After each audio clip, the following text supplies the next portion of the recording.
"What kind of worthless junk did you give me?" my father said. And then he slapped me, in front of 30 guests holding champagne glasses, on the night of his 55th birthday, in a house I'd scrubbed on my hands and knees since sunrise. I ran out the front door with nothing but a backpack and a bruise on my cheek. I didn't know it then, but that slap was the last thing Gerald Talbot would ever do to me. Because by midnight, I'd be sitting in a black SUV across from a stranger who'd say 5 words that would unravel 18 years of lies.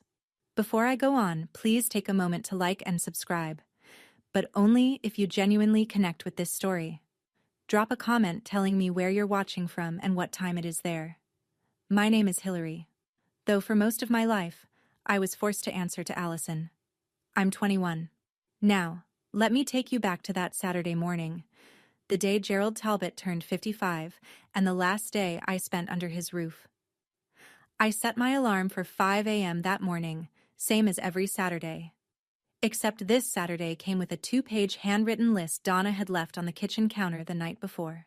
Sweep the patio.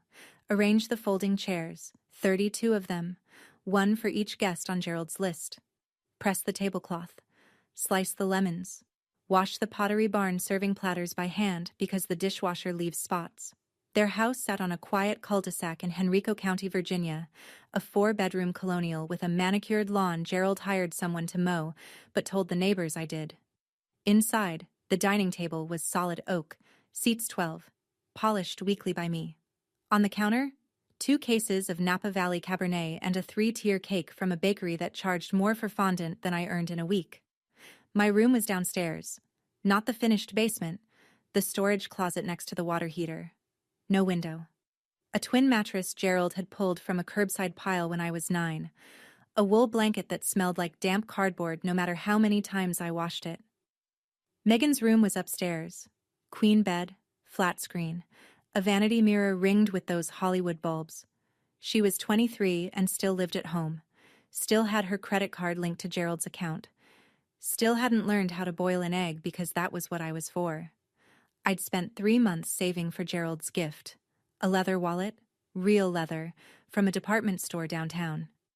$84, which doesn't sound like much unless you're earning $11 an hour scrubbing sheet pans at a restaurant called Rosie's off Route 1. I wrapped it in craft paper because I couldn't afford a gift bag. I didn't know, standing there in that kitchen at 5 in the morning with flour on my hands, that the wallet would be the last thing I ever gave that man. Gerald came downstairs at 10. Polo shirt. Ralph Lauren, the one with the big pony logo. Powder blue. Khakis creased like knife edges, cologne so thick it reached me before he did. He walked the patio like a general inspecting his troops. Moved one balloon cluster 6 inches to the left, stared at the lemon slices I'd arranged on the water pitcher and said, without looking at me, "They're uneven. Do them again." Donna appeared at noon. Hair blown out, pearl studs, a linen dress from Ann Taylor she'd ordered online and made me steam. She inspected the kitchen, ran a finger along the countertop, and whispered something to Gerald I wasn't supposed to hear but did. "She only got you something cheap. Just brace yourself." Megan showed up last, because of course she did. New dress, new highlights, new heels clicking across the floor I'd waxed at 6 a.m. She handed Gerald an Apple Watch, the Series 9, stainless steel, the one that retails for $700. She'd charged it to the supplementary credit card Gerald gave her for emergencies. Gerald opened it, beamed, and kissed her forehead.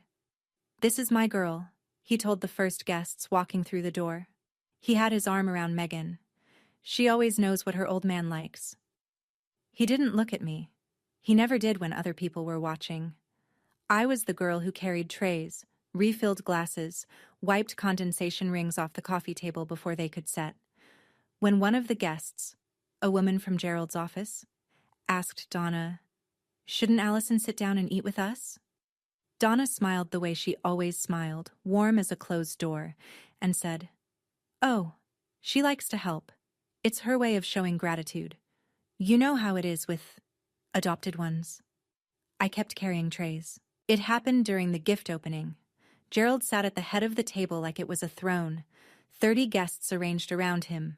Neighbors, church friends, a few co-workers from the insurance agency he managed, champagne flutes catching the patio string lights, Megan perched on the armrest of his chair, filming on her iPhone. Donna stood behind him, one hand on his shoulder, radiating the image of a woman who had everything figured out. I came forward with the craft paper package. I'd written on the front in my neatest handwriting, "Happy birthday." Allison. Gerald took it, weighed it in his hand. I remember thinking he might actually smile. He smiled sometimes, when no one could accuse him of going soft. But then he tore the paper, pulled out the wallet, flipped it open, flipped it closed, and held it up like evidence at trial. "What kind of worthless junk did you give me?" His voice cut through the chatter. Conversation stopped. Forks paused midair. Someone set down a glass too carefully. I started to explain. "I saved up for 3 months." 3 months? And this is all you got?" He stood. The chair scraped the flagstone. "Even the dog gets better treats." And then he hit me. Open palm, right across the left side of my face. The sound was sharp and flat, the kind that doesn't echo because it doesn't need to. My head snapped sideways. A champagne flute fell off the table and shattered on the patio floor, and for a second that was the only sound in the world. No one moved. Donna looked down at her plate. A man from Gerald's office studied his napkin. Megan bit her lip and kept filming. One person stood. Ruth Kessler, the next-door neighbor, 70 years old and 5 feet tall. "Gerald, that was uncalled for. Stay out of my family business." Ruth sat back down, but she didn't look away from me, and I have never forgotten that. I stood there with the taste of copper on my tongue and a wallet on the ground between us, and I thought, that slap will be the best evidence the lawyers need. I didn't understand that thought yet. I wouldn't understand it for hours, but something inside me had already started counting. I didn't go back to the party. I went to the storage closet, pulled the Jansport backpack off the nail on the wall. Faded navy, fraying at the zipper, the only thing that had followed me from high school, and packed what I could. 2 shirts, 1 pair of jeans without holes, a toothbrush, a phone charger. The envelope I'd found in the bottom of a box Gerald threw out last spring, the one with a state logo I didn't understand yet, and from inside a shoebox under my mattress, $340 in cash, mostly 1s and 5s, tip money from Rosie's that I'd hidden because Gerald checked my bank account, $340, a backpack, a bruise already blooming purple on my cheekbone. That was everything I owned in this world. I walked through the living room on my way out. The party had resumed. Gerald was laughing at something someone said, champagne in hand, the wallet nowhere in sight. Megan was showing guests something on her phone, probably the video. Donna stood at the window and watched me cross the front yard. She reached for the curtain and pulled it shut. Nobody called my name. Outside, the October air hit my face and the sting on my cheek flared like a second slap. Henrico County at 9 p.m. is dark. Not city dark, where there's always a bodega lit up on the next corner, but suburb dark, where the streetlights are spaced far apart and the silence between houses feels deliberate. I walked along Patterson Avenue. No destination, just a way. Behind me, the music from the party got softer and softer until it was just bass notes and then nothing at all. I'd made it maybe 2 miles when headlights slowed behind me. A black Cadillac Escalade, clean tinted windows, Virginia plates. It rolled to a stop 10 feet ahead. The rear door opened. And I should have run. Every instinct said run. But I was already so tired of running from things, I thought. Maybe just this once, I'd see what was running toward me. A man stepped out first. Mid-50s, tall, lean, wearing a charcoal peacoat I'd later learn was Brooks Brothers. Not flashy, just the kind of coat that fits like someone measured you for it. His hair was dark brown threaded with silver. And his eyes, hazel green, wide set, catching the street light, were the exact same eyes I saw in my bathroom mirror every morning. Behind him, a woman. Shorter, red-haired, sharp-featured, carrying a leather portfolio like she'd just left a courtroom. She kept her distance, professional, watchful. The man's hands were trembling. I could see that even in the dark. I'm sorry to frighten you, he said. His voice cracked on the second word. My name is Richard Whitford, and I believe I am your biological father. I took a step back. My shoulders hit a mailbox post. That's not possible. My biological parents didn't want me, that's what I was told. You were told wrong. He reached into the inside pocket of his coat and pulled out a photograph. Small, creased at the corners, clearly handled 1,000 times. A woman holding a toddler.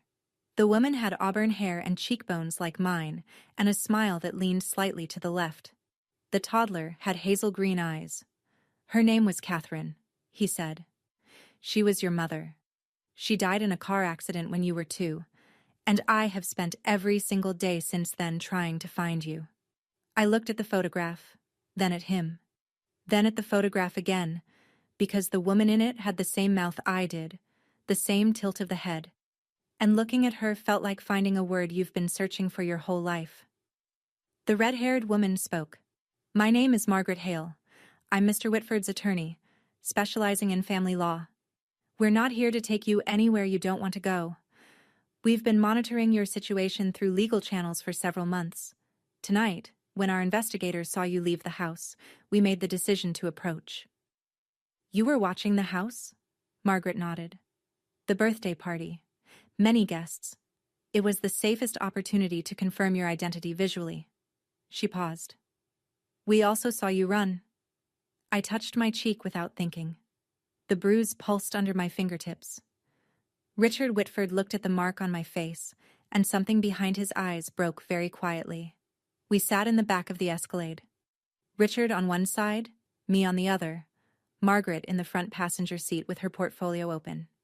The engine was running, the heat on low. It was the warmest I'd been all night. Richard told me the story like a man who'd rehearsed it for 18 years and still wasn't ready. Catherine died on I-64 eastbound on a Tuesday morning in March. A delivery truck crossed the median. She was killed instantly. Richard was in the passenger seat. Shattered pelvis, collapsed lung, 4 months in the hospital. Hillary, me, was at home with a neighbor. While I was in the ICU, he said, Child Protective Services placed you in emergency foster care. Standard procedure when there's no available parent. I understood that. What I didn't understand was why, when I got out of the hospital and filed to bring you home, they told me I couldn't. A social worker named Leonard Grubb handled the case. Grubb told the family court that Richard had signed a voluntary relinquishment of parental rights, a legal document surrendering custody permanently. Grubb presented the court with a signed form. The judge approved the adoption. I never signed anything, Richard said. I was on a ventilator. I couldn't hold a pen, let alone read a legal document, but the court had a piece of paper with my name on it, and that was enough. By the time Richard hired a lawyer and challenged the ruling, it was too late. The adoption had been finalized. The file was sealed. His daughter had a new name, a new family, a new life somewhere in Virginia that he wasn't allowed to know about. So I hired investigators, he said. Year after year. It doesn't matter what I spent. I would have spent everything. His voice didn't waver when he talked about the money. It wavered when he said the word, everything. Leonard Grubb, I said. How much did they pay him? Richard looked at Margaret. Margaret closed her portfolio and said, That's what we intend to prove in court. The SUV was still parked on Patterson Avenue, hazard lights blinking amber against the dark. I sat with my backpack on my lap, clutching the straps like a kid on the first day of school, and I told them about the envelope. Last spring, Gerald had decided Megan needed a yoga studio in the house. That meant clearing the storage closet, my room, and moving my things to an even smaller corner by the furnace. He threw most of my belongings into a garbage bag and tossed it by the curb. I went through the bag before the trash truck came, because that's what you learn to do when nothing you own is safe. You check, and you save what you can. At the bottom of a water-damaged cardboard box, underneath old report cards and a Ziploc bag of baby clothes, I found a manila envelope. Official-looking. The return address had a seal and the words, Virginia Department of Social Services. Inside was a single document, partially redacted, with the heading, Title 4, E-Adoption Assistance, Monthly Disbursement Summary. And across the top, typed in plain government font, Allison G. Talbot. I didn't know what Title 4E was. I didn't know what a disbursement summary meant. But I knew my name was on a government document that Gerald had never shown me, so I folded it up and put it in my backpack. I'd been carrying it for 6 months without understanding why. I pulled it out now and handed it to Margaret. She unfolded it under the dome light, and I watched her expression change. Not dramatically, but the way a poker player's face changes when the final card flips. "This is the adoption subsidy record," she said. "The state of Virginia has been paying Gerald and Donna Talbot approximately $810 per month for your care and maintenance for 18 years. She looked at me. "That's roughly $175,000. How much of it did you ever see?" I thought of the mattress from the curb, the blanket that smelled like cardboard, the closet with no window. "None," I said. Richard turned his face toward the window, and in the reflection of the glass I could see him pressing his jaw shut so hard the muscle jumped. "All those years," I said, half to myself, "he called me a burden. But I wasn't a burden. I was a paycheck." Margaret drove us to a Hilton off Broad Street. Not the Talbot house, not a shelter. Just somewhere clean and quiet and safe. Richard checked us in under his name. Separate rooms, adjoining door, and the first thing I did was stand in the middle of mine and not know what to do. The bed had white sheets that smelled like detergent instead of mildew. There was a window. I opened the curtains and just looked out at the parking lot lights for a long time, because looking out a window from my own room was something I hadn't done in years. While I stood there, the memories came in layers, the way water rises, steady and cold. I started cooking the family meals when I was 10. Gerald said it was to teach me responsibility. By 12, I was doing all the laundry, all the dishes, all the grocery shopping on foot because Gerald wouldn't drive me. Megan got a Toyota Camry for her 16th birthday. I got a bus pass that expired after 1 month because nobody renewed it, so I walked an hour and a half to Rosie's for my shifts. Gerald never let me keep my own documents. No birth certificate, no social security card, no state ID. When I asked for a driver's license at 17, he said, "What for? You don't have anywhere to go." At the time, I thought he was right. Now I understood he'd designed it that way. I kept thinking, why did Gerald keep me all those years if he despised me? Why not just send me back into the system? If I was so worthless, why hold on? Now I had the answer. $810 a month. That's why. Have you ever met someone who hated you but refused to let you leave? Someone who made you feel like garbage but held on to you like you were gold? If you have, tell me in the comments. Because I think you already know what that math looks like. Donna's voice echoed in my head the way it always did, sweet and sharp as lemon juice on a cut. "Gratitude, Allison. That's all we've ever asked for. Is that really so hard?" "No, Donna. What was hard was realizing I'd been grateful to people who were stealing from me. Let me go back 2 weeks, before the party, before the slap, before any of this. Because the truth is, Gerald had already shown me who he was. I just didn't have the vocabulary for it yet." It was a Tuesday evening. Gerald called me into his home office, the room no one entered without permission. Mahogany desk, leather wingback chair, a shelf of hardcover books he'd never read, arranged by color. He was sitting behind the desk like a judge, a manila folder open in front of him. "Sit down," he said. "Not have a seat. Sit down." He pushed a document across the desk. 10, maybe 12 pages, dense print, a blue signature tab sticking out from the bottom. "This is a voluntary agreement," he said. "It states that you choose to remain under my guardianship because you are not financially or emotionally prepared to live independently. Sign it." I picked it up. Most of the language was impenetrable, whereas the dependent acknowledges that independent living presents undue financial and psychological risk. But one clause on page 4 I understood perfectly. The agreement authorized Gerald to continue managing all state and federal benefits associated with the dependent's care. He wanted me to sign over my own subsidy. Again. This time voluntarily, with my adult signature, so he could keep collecting even after I aged out of the system. "Why do I need to sign this?" I asked. Gerald's expression didn't change. "Because without this family, you're on the street. You don't have a degree. You don't have savings. You don't even have an ID.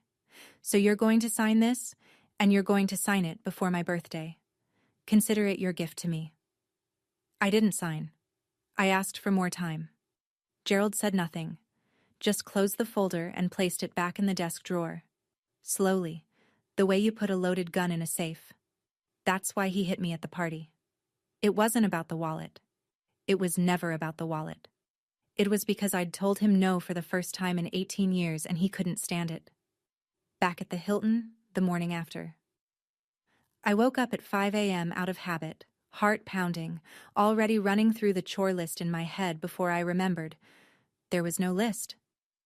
There was just a hotel room with white sheets and a window full of gray October sky. A knock on the adjoining door.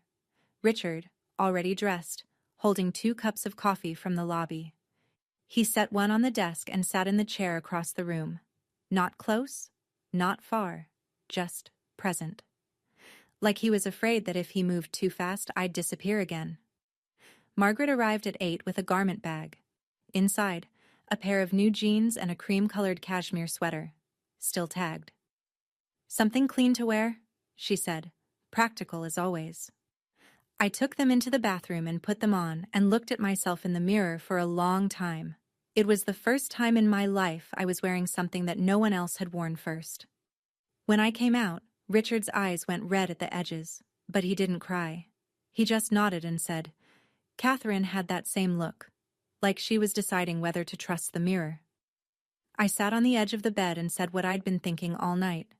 I need proof. Not the photo, not the story. I need a DNA test. If you're who you say you are, the science will back it up.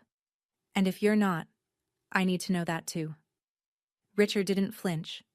"Of course. Margaret's already located an AABB-accredited lab in Richmond. We can go today." No hesitation, no offense, no guilt trip. Just of course. I'd spent 21 years in a house where asking a question was treated as a personal attack. And here was a man who answered like questions were the most natural thing in the world. "I've spent my whole life doing what I was told," I said. "If I'm going to trust you, it'll be because I chose to. Not because I had nowhere else to go." Richard set down his coffee. "That's exactly how it should be." The lab was a low brick building off Carey Street, clean, clinical, fluorescent. A technician in scrubs swabbed the inside of my cheek, then Richard's, labeled the vials, and told us results would take 3 to 5 business days. 5 days. I'd waited 21 years to know who I was. 5 more felt like holding my breath underwater. While we waited, Richard brought things to the hotel. Not gifts, not the way Gerald gave gifts, as transactions with strings attached, but pieces. An album of photographs. Catherine pregnant, laughing on a porch swing, one hand on her belly. Catherine holding a newborn with a pink hat. Richard and Catherine and the baby in front of a brick bungalow in Richmond's fan district with a red door. The baby had hazel green eyes, even then. "That's the house you came home to," Richard said. "I still own it. I couldn't bring myself to sell it." I studied each photograph like it was a document I needed to memorize for a test. My mother's face, her hands, the way she stood, slightly tilted, weight on her left foot, the same way I stand when I'm not thinking about it. "She's beautiful," I said. "You look exactly like her," he said, "especially the eyes." On the 5th day, Margaret called. I was sitting on the hotel bed with the album open to a photo of Catherine blowing out birthday candles when my phone rang. 99.998% probability of paternity, Margaret said. "It's confirmed. Richard Whitford is your biological father." I didn't say anything for a while. I just held the phone and looked at the photograph and felt something crack open in my chest. Not break, not shatter, but open, the way a door opens when someone finally turns the handle from the other side. 99.998%. a number. But for me, it was the first proof in 21 years that I wasn't an accident nobody wanted. Margaret's voice came back on the line, steady and precise. Now, we have enough. The next step is family court. Here's what I learned later. From the court filings, from Ruth Kessler's testimony, from the texts Donna would eventually hand over to Margaret. The morning after the party, Gerald called the Henrico County Police and reported me missing. Not because he was worried, because he was calculating. The officer who responded ran my information and told Gerald what he didn't want to hear. I was 21, a legal adult. If I'd left voluntarily, there was no missing persons case to open. She didn't leave voluntarily, Gerald told the officer. She's mentally unfit. She can barely function without supervision. The officer asked if Gerald had any documentation of that, a diagnosis, a guardianship order, anything legal. Gerald didn't, because I wasn't mentally unfit. I was just controlled. That night, according to Donna's texts, the ones she'd later surrender as evidence, Gerald paced the living room for 3 hours. Donna sat on the couch and typed what he dictated. Gerald, if that girl talks to anyone, CPS, a lawyer, anyone, we're done. Find the adoption file. All of it. The originals. Donna, you said she doesn't know anything. Gerald, she doesn't. But if someone shows her where to look. He knew. He'd always known. The forged signature, the bribed caseworker, the subsidy he'd been collecting for 18 years on a child he treated like hired help. Gerald carried all of it in his head the way some men carry debt. Constantly aware, constantly managing, never once considering that the whole structure might collapse. Gerald wasn't afraid of losing me. He was afraid of what I'd find out once I was free.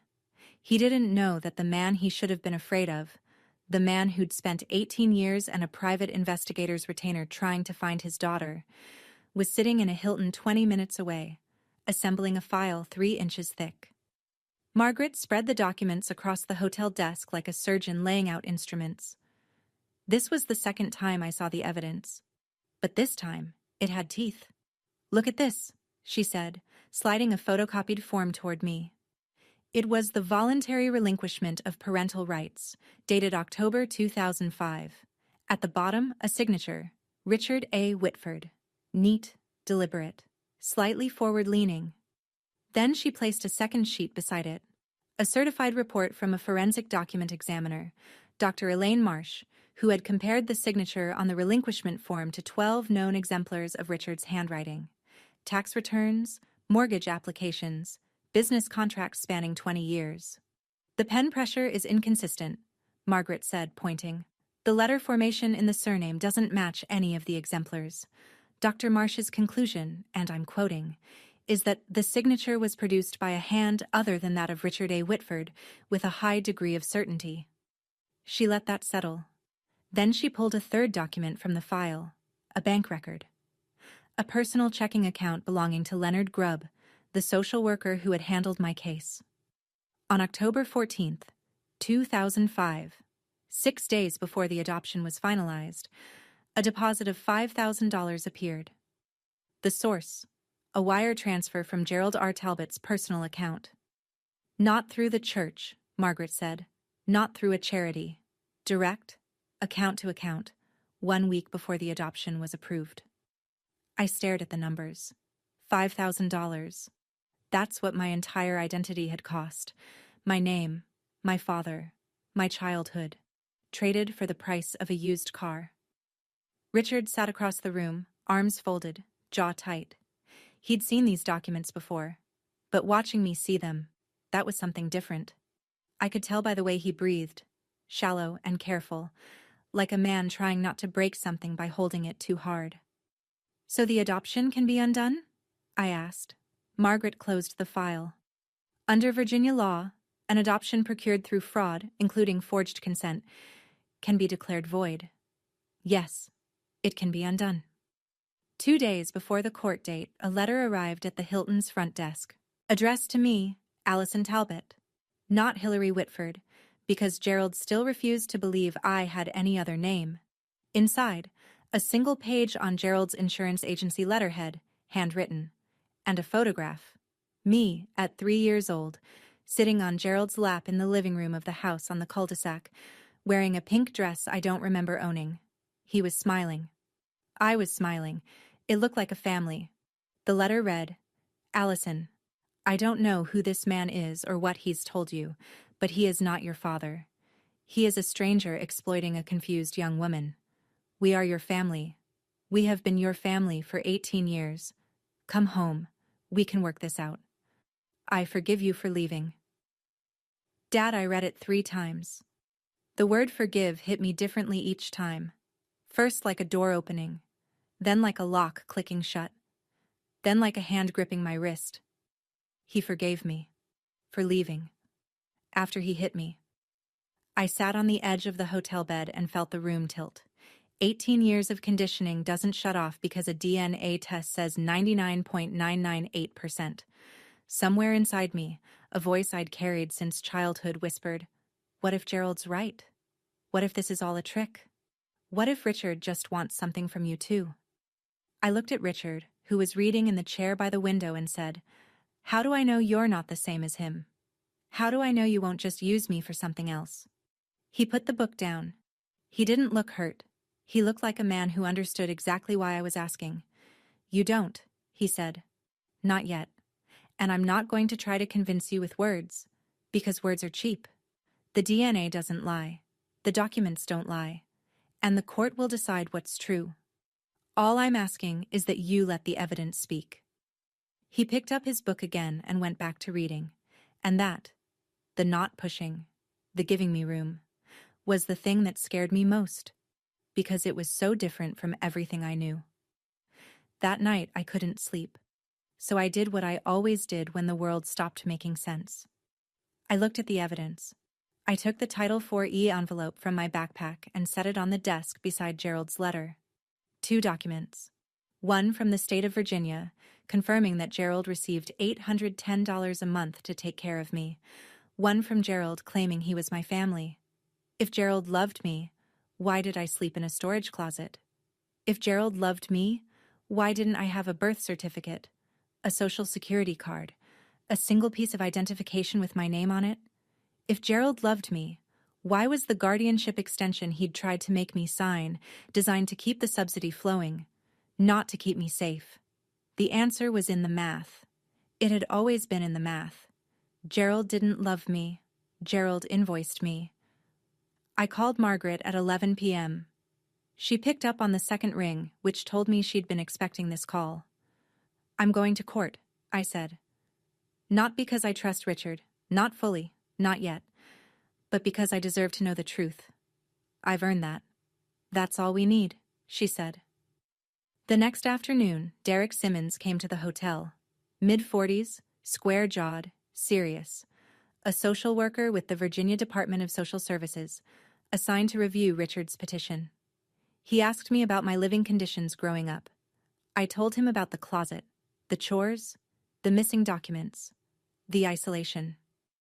He wrote everything down in a small notebook, and when I finished, he didn't say "I'm sorry," or "that must have been hard." He said, "What you're describing, if it's corroborated by the records, constitutes neglect, and the financial component constitutes exploitation of adoption assistance funds."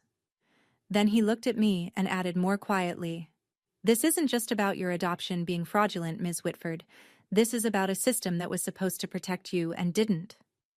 "I'm not choosing Richard over Gerald," I told myself as Derek left. "I'm choosing the truth over the lie I've been living."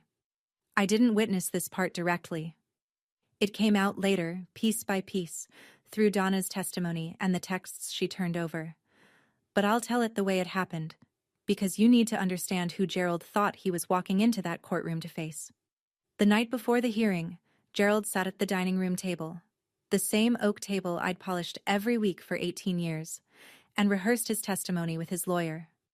Not Margaret's caliber of lawyer, a general practitioner from a strip mall office who charged by the half hour and had never handled an adoption fraud case in his life. "I have all the paperwork," Gerald said. "Signed, sealed, stamped by the court. I've been a member of First Baptist for 22 years. I coach Little League. Everyone in this community knows who I am. Donna, sitting across from him, ventured a question. What about the subsidy envelope? What if they ask about the money? Gerald didn't look up. Nobody audits that. We're fine. Megan wandered through on her way to the kitchen and asked, her voice bored, incurious, the voice of someone whose biggest problem was a slow Wi-Fi connection. If Allison doesn't come back, can I turn her room into a walk-in closet? Gerald didn't answer her either. He was already drafting his opening statement in his head, the one where he'd stand before a judge and explain what a generous, God-fearing man he was for taking in a child nobody else wanted. He didn't know that the judge would be looking at a 3-inch file of forged signatures, bribery records, and a forensic examiner's report. He didn't know that the girl he'd raised to be silent had finally found her voice. He didn't know that the man sitting across the aisle would be the father whose name someone had forged 18 years ago. Gerald walked into that courtroom like a man who had never lost. He was about to learn what losing looked like. The morning of the hearing, Margaret turned the hotel conference room into a war room. She'd reserved a table for 6 and covered it with 5 stacks of documents, each flagged with colored tabs. I sat at one end with a cup of coffee going cold in my hands, and she walked me through the case the way a general walks through a battle plan. Calm, precise, leaving nothing to chance. Stack 1, she said, tapping the first pile. DNA results. AABB accredited lab, chain of custody documented, 99.998% probability. Irrefutable. Stack 2. The forensic handwriting analysis from Dr. Elaine Marsh. The signature on the relinquishment form is not Richard's. Her report is 46 pages, but the conclusion is 1 sentence. Stack 3. Financial records obtained through our petition to the Virginia Department of Social Services. Gerald and Donna Talbot received $810 per month in Title IV adoption assistance for approximately 216 months. Total, $174,960. Derek Simmons's assessment confirms the funds were not used for your welfare. Stack 4. Derek's full report. Child neglect findings. No medical records after age 14. No personal identification documents in your possession. Living conditions inconsistent with the purpose of adoption assistance. Stack 5. She paused. A sworn declaration from Ruth Kessler, your former neighbor. She's agreed to testify that she witnessed ongoing patterns of unequal treatment and that she personally observed Gerald strike you at the birthday party. Ruth, 70 years old, 5 feet tall, the only person in that backyard who'd stood up. I hadn't spoken to her since that night, but she'd spoken to Margaret, and she hadn't hesitated. Do I have to say anything in court? I asked. Margaret looked at me. Only if you want to. The paperwork speaks for itself. Richard, sitting at the far end of the table, hadn't said a word through the entire briefing. Now he spoke, just once. Whatever happens in there, you already won. You're free. I looked at the 5 stacks on the table. A lifetime of lies, dismantled into tabbed folders, and I thought, no, I haven't won yet. But I'm about to. Richard took me to Banana Republic that afternoon. Not because the clothes mattered, but because, he said, you should walk into that room looking exactly like who you are, someone who deserves to be heard. I tried on a navy blazer, a white silk blouse, charcoal slacks, stood in front of the fitting room mirror and stared at the person looking back. She had straight shoulders and clear eyes and looked like someone who might sit at a conference table, not carry trays to one. Your mother used to do that, Richard said when I came out. He was leaning against the wall outside the fitting rooms, hands in his coat pockets. Stand in front of the mirror for a long time, then she'd smile at herself. Just a little, like she'd settled something. I hadn't smiled, but I understood what he meant. Something was settling. On the drive back, Richard pointed to a brick bungalow on a tree-lined street in the Fan District. Red front door, white shutters, a porch swing hanging still in the October air. That's the house, he said, the one in the photos. I looked at it through the window, the house I'd been born into, the house I'd been taken from, and I didn't feel the ache I expected.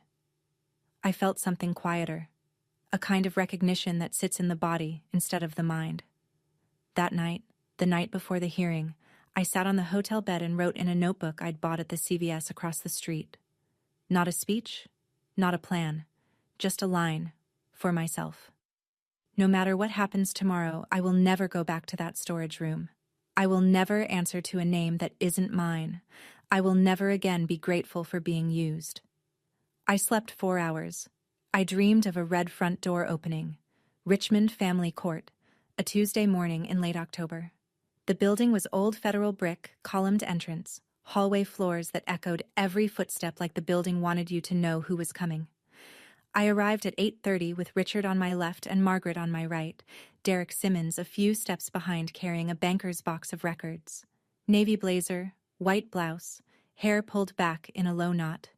No jewelry, I didn't own any, but my hands were steady and my back was straight. Gerald arrived at 8:40.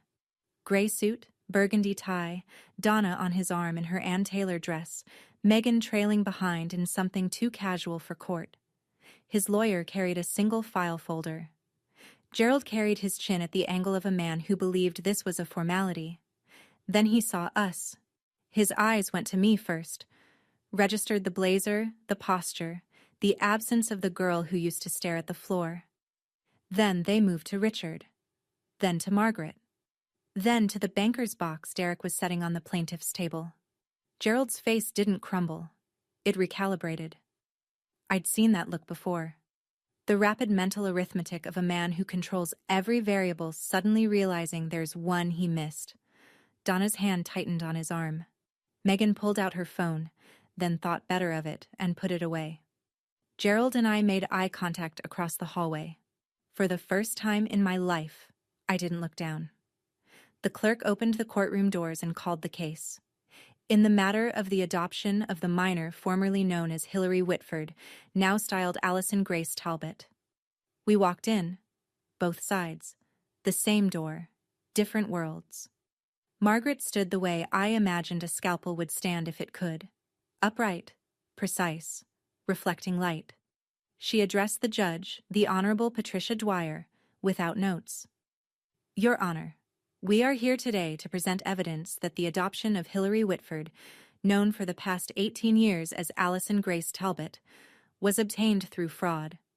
Specifically, the forging of a biological parent's consent to relinquish parental rights, facilitated by a financial payment to the case-assigned social worker. She presented the DNA results first, the lab technician's sworn affidavit, the chain of custody, the number, 99.998%. Judge Dwyer examined the report, adjusted her reading glasses, and set it aside with a small nod. Then Margaret introduced the forensic handwriting analysis, Dr. Elaine Marsh's 46-page report, condensed to its final paragraph. It is my professional opinion, to a reasonable degree of scientific certainty, that the signature on the voluntary relinquishment of parental rights dated October 2005 was not produced by Richard A. Whitford. Gerald's lawyer stood. Your Honor, my client has a legally executed adoption decree, approved by this court system nearly 2 decades ago. The petitioner is attempting to relitigate a settled matter based on a hired expert's opinion. Margaret didn't turn around. Your Honor, a decree built on a forged signature is not settled. It is concealed. We are here to unconceal it. I heard Ruth Kessler shift in the gallery behind me. A man I didn't recognize. Later I'd learn he was a courthouse reporter for the Richmond Times-Dispatch, wrote something in a narrow notebook. 2 women from Gerald's church sat in the second row, their faces tight with the particular discomfort of people watching a reputation disassemble in real time. Judge Dwyer looked at Gerald's lawyer over her glasses. The court will hear the petitioner's full presentation. Continue, Ms. Hale. Margaret moved to the financial records, and this was where the air in the courtroom changed. She projected the Title IV-E disbursement summary onto the courtroom screen, the same document I'd pulled from a garbage bag 6 months ago. Month by month, year by year, a column of numbers running down the page like a ledger of my childhood. Mr. Talbot, Margaret said, the judge had permitted direct questioning. The state of Virginia paid your household $810 per month in adoption assistance for the care of the child placed with you. over approximately 18 years, that totals $174,960. Can you tell the court how those funds were allocated toward the child's welfare? Gerald straightened in his chair. Everything went to the girl. We fed her, clothed her, kept a roof over her head. 18 years of that isn't cheap. Margaret nodded as though she'd expected this answer, which she had. Then she called Derek Simmons. Derek approached the stand carrying his report like a man carrying something heavy and important. He'd visited the Talbot home. He'd reviewed the records. He spoke without inflection, which made every fact land harder. The child's living space was a converted storage area adjacent to the home's water heater. Approximately 60 square feet. No exterior window, no closet. The mattress showed visible wear and water damage consistent with curbside salvage. I found no medical records for the child after age 14. No pediatric visits, no dental records, no immunizations after 8th grade. The child had no state-issued identification, no social security card in her possession, and no documented access to her own adoption file. He looked at the judge. In my professional assessment, Your Honor, the living conditions described and observed are consistent with child neglect, not with the intended purpose of adoption assistance funds. Donna started crying. Softly at first, then louder. The performed kind of crying that draws eyes. Gerald squeezed her hand and set his jaw, projecting the image of a husband protecting a fragile wife from unfair accusations. But Ruth Kessler was next. She took the stand in a navy cardigan and sensible flats, and she didn't perform anything. I've lived next to that family for 12 years, Ruth said. I watched that girl mow their lawn, wash their cars, hang laundry in the backyard while the other daughter, the biological one, sunbathed on a lounge chair. I never once saw Allison, Hillary, sit at their dinner table when guests were present. And on the night of Mr. Talbot's birthday, I watched him strike her across the face in front of 30 people because she gave him a gift he thought was beneath him. The courtroom was quiet in the way a room is quiet when everyone in it is recalculating what they thought they knew. Margaret waited for Ruth to step down, then turned back to Gerald. Mr. Talbot, do you know a man named Leonard Grubb? Gerald didn't blink. No. Margaret produced a photograph, printed on glossy stock, date stamped in the corner. 2 men standing at a folding table at an outdoor event. One was Gerald, 10 years younger. Polo shirt, paper plate in hand. The other was a thin man with glasses and a Virginia DSS lanyard around his neck. This was taken at the First Baptist Church community picnic in June 2004, Margaret said. 1 year before the adoption was finalized. The man beside you is Leonard Grubb, the social worker assigned to Hillary Whitford's case. Do you still maintain you don't know him? Gerald's jaw worked. I may have met him in passing. Church events are large. I don't remember every face. You remember well enough to send him $5,000. Margaret placed the bank statement on the projector. Gerald's personal checking account. October 14th, 2005. Wire transfer. Recipient, Leonard M. Grubb. Can you explain this payment? That was a donation. For the church's... It was a community contribution. Routed from your personal account directly to Mr. Grubb's personal account? Not the church's account? Gerald turned to his lawyer, who was studying the table surface with the intensity of a man hoping to find an exit there. No objection came. I gave that girl everything. Gerald's voice cracked upward, sharp as a slap. He was standing now, one hand flat on the table. 18 years, a home, food, and this is the thanks I get? Some con man shows up and suddenly I'm the villain? Mr. Talbot. Judge Dwyer's voice was low and final. Sit down, now. He sat, but the room had already heard it, the mask cracking, the entitlement spilling through. In the gallery, the church women stared at their laps. The courthouse reporter's pen moved faster. Margaret turned to the judge with the composure of someone who had just watched her opponent do her job for her. Your Honor, we'd like the court to note Mr. Talbot's characterization of his parental role as something he gave and expects repayment for. That is not parenting. That is a transaction. Margaret looked at me. I'd told her the night before, I want to speak. Not because the case needed it. The documents were enough. But because I'd been silent for 21 years and some things need to be said by the person who lived them. Your Honor, the petitioner's daughter would like to address the court if permitted. Judge Dwyer nodded. You may proceed. I stood. Navy blazer, white blouse, hands at my sides. I looked at the judge, not at Gerald, because this wasn't for him. Your Honor, I'm not here for revenge.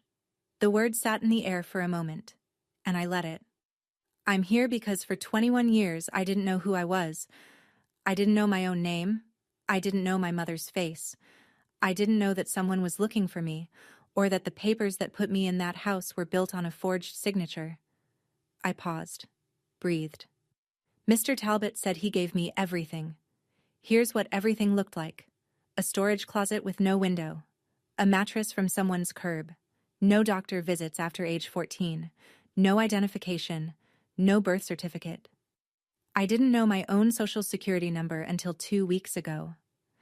I worked in that house from the time I was 8 years old, cooking, cleaning, doing laundry, and I was told every day that I should be grateful for it, that without them, I was nothing.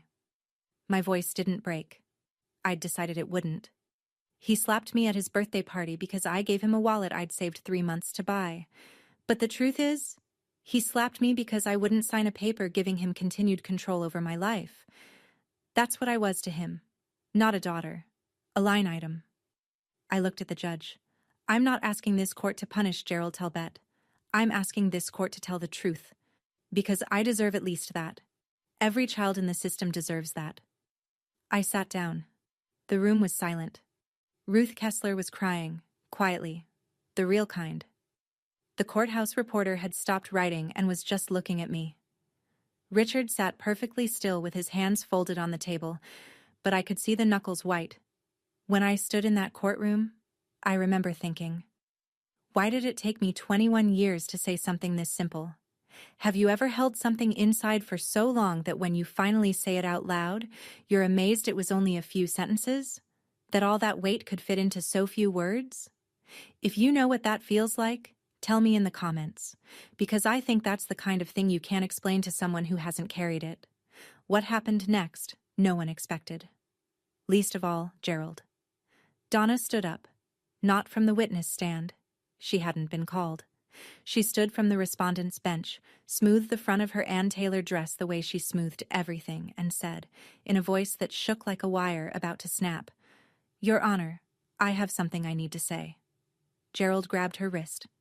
Donna, sit down. She pulled free. It was the first time I'd ever seen her pull free of anything. I wrote the check, Donna said. Her mascara was already running, but this wasn't the performed crying from earlier. This was different. Raw, ugly, the kind that doesn't care about an audience. $5,000 to Leonard Grubb. Gerald told me it was to expedite the adoption process. I wrote the check from our joint account, and I knew what it meant. Gerald's lawyer put his head in his hands. Gerald went red from the collar up, a deep mottled crimson I'd never seen on him before. She's lying, Gerald said. She's confused. She's trying to protect herself. I am trying to protect myself. Donna's voice broke high and desperate. Because I've been protecting you for 18 years, and I can't do it anymore. I watched you hit that girl. I watched you work her like a mule. And I didn't say anything because I was afraid of you, Gerald. I was afraid of exactly this. Judge Dwyer let her finish. The courtroom was so quiet I could hear the fluorescent lights humming above us. Megan sat frozen in the gallery, phone in her lap, mouth open. Mr. Talbot, the judge said, and her voice carried the weight of someone who had seen a great deal and was still capable of being appalled. One more outburst and I will hold you in contempt. Gerald sat still as stone, and for the first time in my life, I saw him look afraid. Judge Dwyer took 12 minutes to review the final documents. 12 minutes. I know because I watched the clock on the courtroom wall, the old analog kind with a second hand that ticks instead of sweeps, and counted every rotation. When she looked up, she didn't address Gerald first. She addressed me. Ms. Whitford. And I will use that name now, because the evidence before this court compels it. The court has reviewed the petition, the forensic handwriting analysis, the financial records, the testimony of the social worker and the neighbor witness, the DNA results, and the statement made voluntarily by Mrs. Talbot. She removed her glasses. The evidence is unambiguous. The voluntary relinquishment of parental rights filed in October 2005 bears a signature that has been determined, by certified forensic analysis, to be fraudulent. The biological father, Richard Whitford, never consented to the termination of his parental rights. The adoption that followed was therefore built on a foundation of forgery and, based on the financial evidence presented, facilitated by a direct payment to the case-assigned social worker. She turned to Gerald. He was sitting rigidly upright, tie still knotted, hands flat on the table. A man holding the posture of authority, while the authority drained out of him. It is the ruling of this court that the adoption of Hilary Whitford, styled as Alison Grace Talbot, is declared void ab initio. The adoption is annulled in its entirety. Gerald didn't move. Furthermore, the court orders Gerald and Donna Talbot to make full restitution of all Title IV adoption assistance funds received, totaling $174,960, to the Commonwealth of Virginia. Donna let out a sound that wasn't quite a word. Finally, this court is referring the matter to the Henrico County District Attorney's Office for investigation of potential criminal charges, including but not limited to forgery in violation of Virginia Code Section 18.2-172, fraud in connection with public assistance, and child neglect under Section 18.2-371.1. The judge set down her papers. The child's legal name is restored to Hilary Whitford, effective immediately. Court is adjourned. The gavel came down, and the sound of it, that single wooden knock, was the loudest thing I'd ever heard in my life. Louder than the slap. Louder than 18 years of silence. It sounded like a lock opening. In the gallery, Ruth Kessler pressed both hands to her mouth.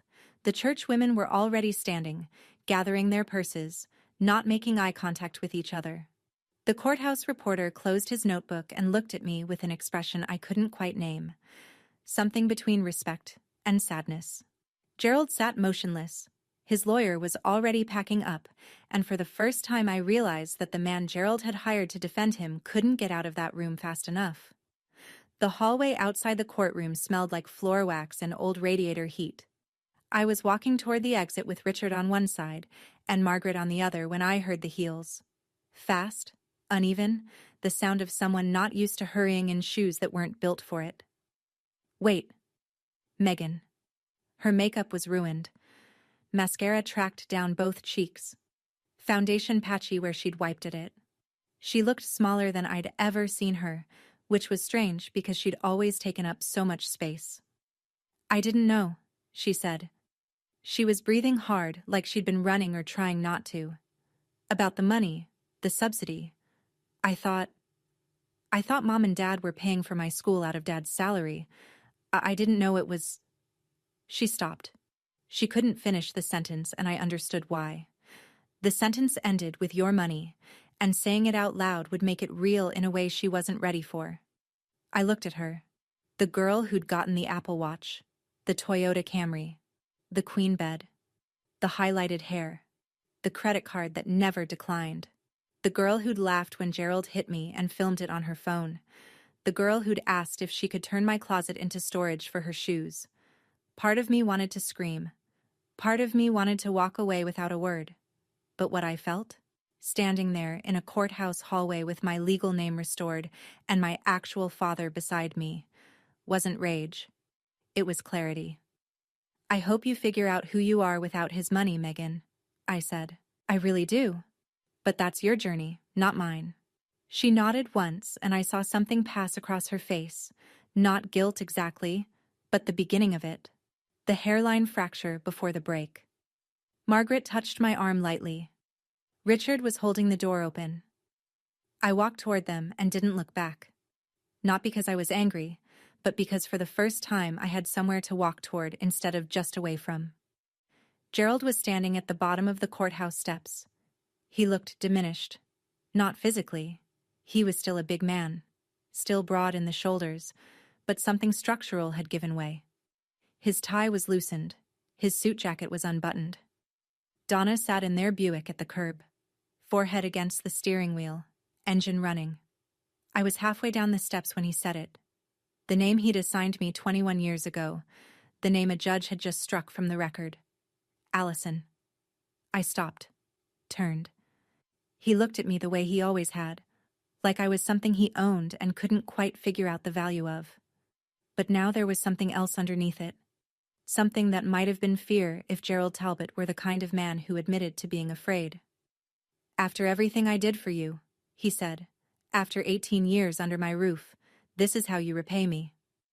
I stood on the steps in my navy blazer with October sunlight on my shoulders, and I felt, for the first time, the full weight of what he'd just said.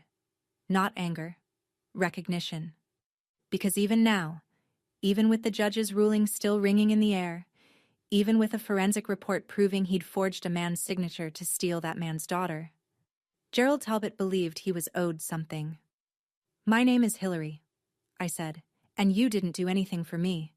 You did everything to me, and now it's over. I turned and walked down the remaining steps. Richard was waiting by the Escalade, door open. He didn't say anything. He didn't need to. He just held the door the way you hold a door for someone you've been waiting 18 years to hold a door for. I got in. The door closed.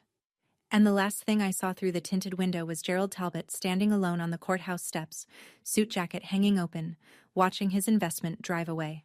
6 months later. That's where I am now. I live in Richmond. Not the fan district house with the red door, though Richard offered it. I have an apartment off Gray Street, a studio with tall windows that let in so much morning light, I sometimes just stand there for a minute before starting my day. The windows were the first thing I looked for when I went apartment hunting. I spent 18 years in a room without one. Now I need to see the sky when I wake up. I'm studying for my GED. I'm also enrolled in the culinary program at Reynolds Community College, which is ironic, I know. Gerald made me cook every meal for 18 years, and now I'm choosing it. But that's the difference, isn't it? Between something done to you and something you decide to do. The ingredients are the same. The meaning is completely different.